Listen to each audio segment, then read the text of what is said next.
everyone. Good afternoon. Great to see all of these wonderful faces, some familiar and some new.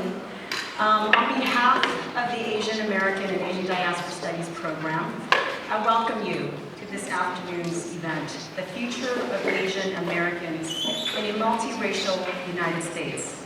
My name is Bob Sue, and I am a faculty member and coordinator of the Asian American Asian Diaspora Studies program. It is appropriate that we would host this alumni panel during homecoming event, the weekend, when so many of our alumni and so many of our prospective students and families are coming together here to commune with our current faculty, our current students, administrators, and staff on campus. It is even more appropriate that we do this on the eve of our program's 50th anniversary, which will take place in fall 2019.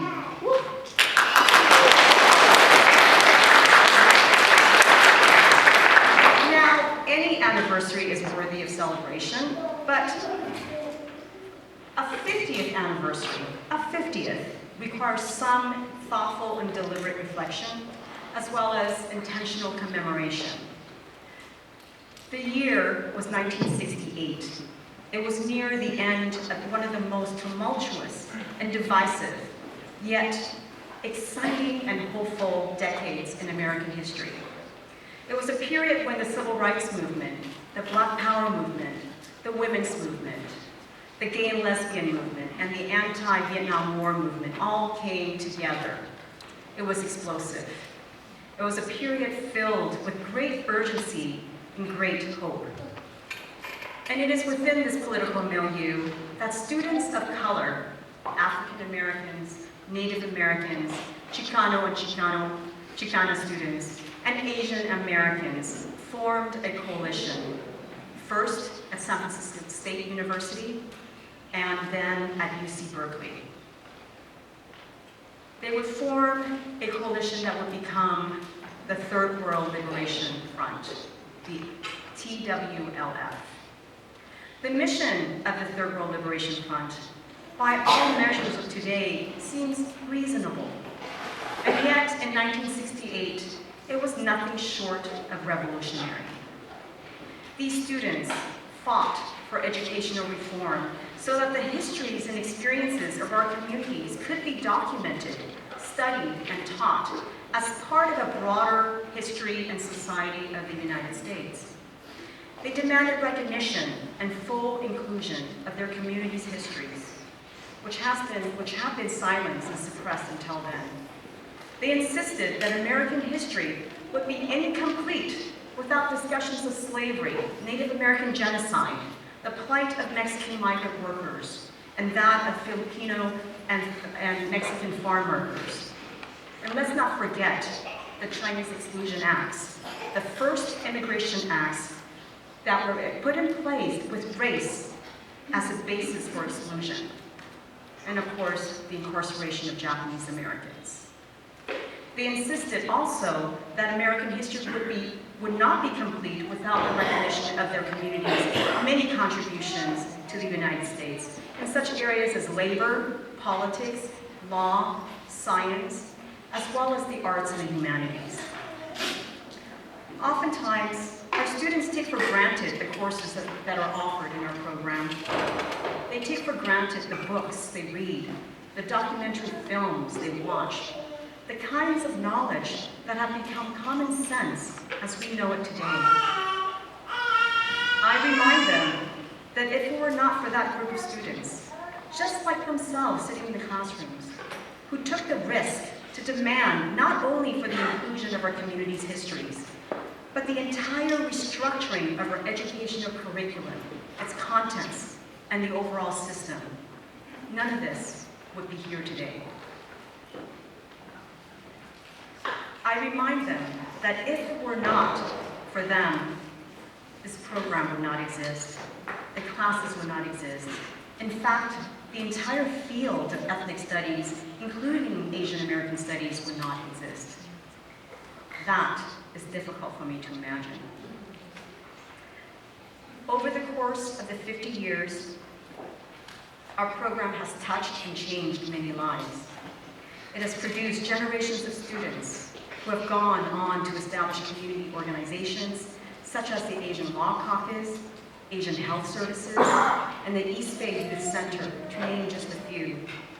Many more have pursued politics, medicine, engineering, and law. A number have contributed to the arts and humanities, and they include award-winning writers, notable artists, and performers, even a recent Pulitzer Award winner and MacArthur Fellow. And we have trained generations of teachers in K through 12, and we have trained PhDs who are now tenured professors and globally recognized scholars. So what started out as a movement for educational reform then actually had a much broader and deeper impact on our society as a whole. And for this, we have much to thank our founders and those who participated in the Third World Liberation Front. I would like to, at this point, to acknowledge the founders who are here in the audience. If you could just stand for a moment.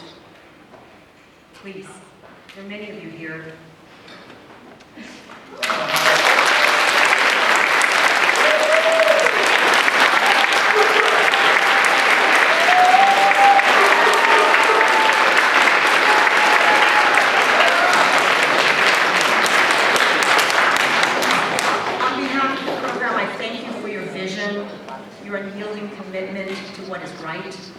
And for your fierce courage and daring to stand up against power. Today, almost 50 years later, we find ourselves in another deeply divisive and explosive period. We live in a time of great economic disparity, a time of increased criminalization and dehumanization of immigrants and African Americans, a time of continued racial, gender, and sexual violence. All this fueled by the blatant, uncensored, and unconscionable rise of white supremacy. At the same time, the demographics of the Asian American population has changed dramatically since 1968. We have grown from being less than 1 million in the 1960s to over 20.4 million in 2018. We are the fastest growing immigrant group in the United States. Our community is also incredibly diverse, with a population that can trace roots to over 20 different countries. Presently, 59% of Asian Americans are foreign-born, and that percentage rises to 73% when considering adult Asians only. This incredible growth and projected growth into the future, and the immense diversity among Asian Americans offer new challenges. As we embark on our next 50 years of research and teaching, we want to engage our alumni, our students, our faculty, our staff, our administrators, to think with us about how Asian American studies can best prepare future generations of Asian Americans, American citizens, and global leaders. Welcome to our alumni panel on the future of Asian Americans in a multiracial United States.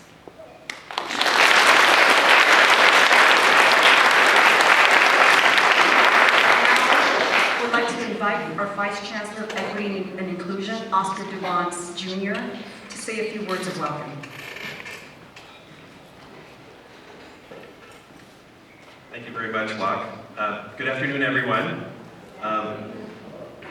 Hello. Class of '96, so. I wish to thank the Asian American and Asian Diaspora Studies Program, the Asian Pacific American Student Development Office, and the Asian Pacific American Systemwide Alliance for inviting me to offer remarks of welcome and congratulations today. This is really a wonderful event. I only wish I could be here for the remainder, but unfortunately I must dash out to another event.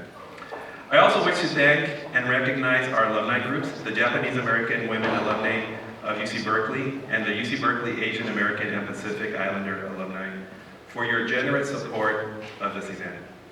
And to our distinguished panelists, a special thank you for returning to campus and sharing your stories with us. These stories are the inspiration of future stories who will be here then in the future to share their own journeys. At this time, I would like to read a statement from Chancellor Carol T, who unfortunately could not be here today. Chancellor T. To the students, faculty, staff, alumni, family, and friends joined here today, welcome to campus. I had every intention of being with you in person today and hope to have an opportunity to meet you at future engagements.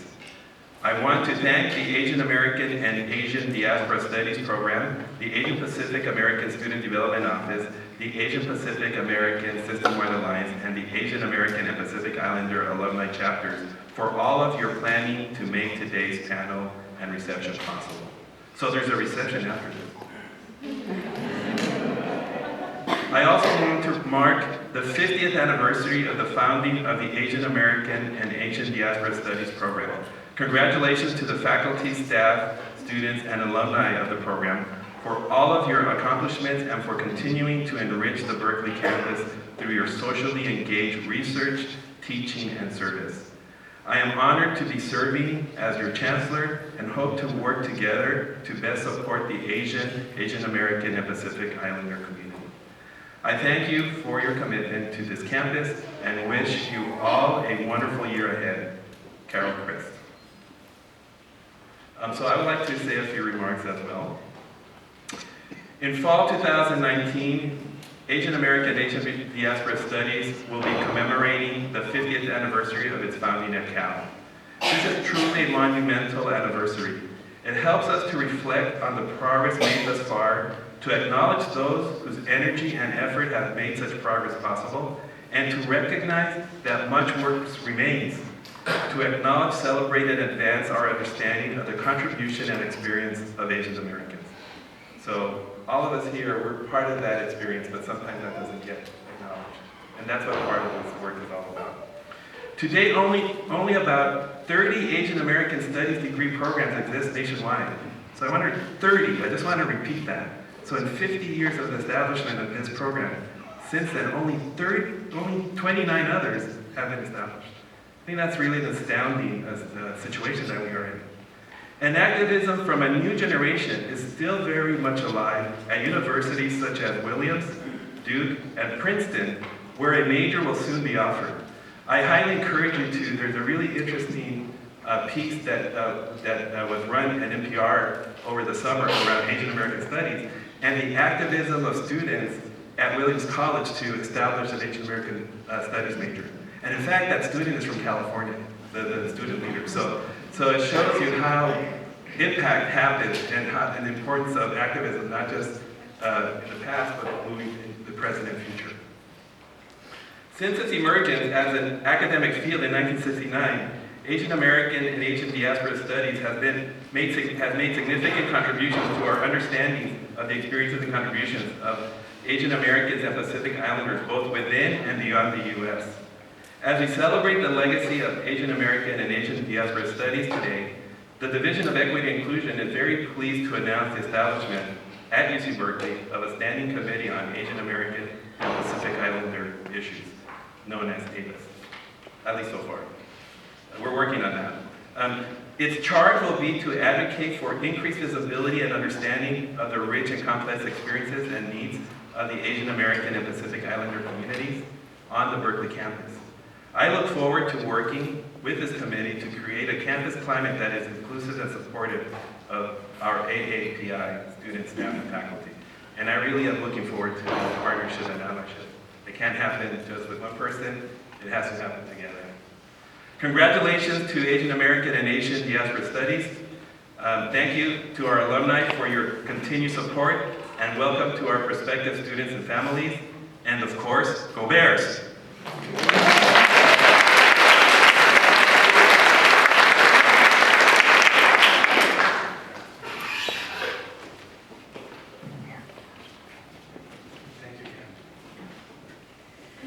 Good afternoon. My name is Catherine Sinisa Choi, and I am professor and department chair of ethnic studies. And so, putting my chair hat on, a warm welcome to all of you, our current students, faculty, staff, our alumni, and also prospective students and families who are in the audience. And I think I'll just share one thing that's very meaningful for me. This anniversary of the Asian American, Asian Diaspora Studies program is very significant. I am a core faculty member in the program, so it's very meaningful to my livelihood, but also to my life. And I think the most positive memory that I have of my almost 15 years of teaching here at UC Berkeley is working with the students and keeping in touch with them and seeing the amazing things that they do in all kinds of fields, whether it be in the medical profession or tech or arts or education. And I'm always struck by a certain kind of consistency among our alumni to excel in the many different fields that they partake in, but also their commitment to doing good, for our broader society. It makes me feel very honored to be here and to be in your company. So welcome on behalf of the Department of Ethnic Studies, and it's my pleasure to introduce Professor Elaine H, who will be moderating.